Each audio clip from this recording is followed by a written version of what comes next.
A VPN, or virtual private network, encrypts your internet connection and routes it through a secure server. This prevents the network from using its DNS filters on your traffic, which can allow DNS-blocked websites to load normally when VPN use is permitted. For this tutorial, I'll show you how to do this using NordVPN, one of the fastest and most trusted VPNs available. You can check the link in the description to try NordVPN at a discounted price. First, open your web browser and go to the NordVPN website using the link below this video.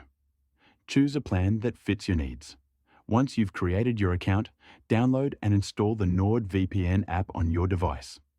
NordVPN works on Windows, macOS, Android, iOS, and even routers if you want to protect your entire home network.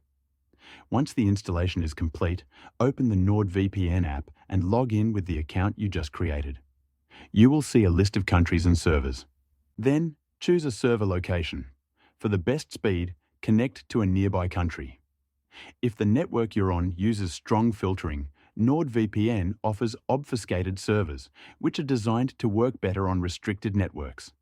You can enable these in the app settings. Once connected, open your browser and visit the website that was previously DNS blocked.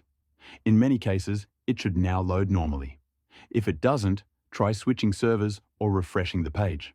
It's also worth noting that DNS blocks can sometimes come from device settings or router-level controls, so make sure the restriction isn't coming from parental controls or browser settings on your device. Remember to use this responsibly. Don't access illegal or inappropriate content, and always respect the rules of the network you're using.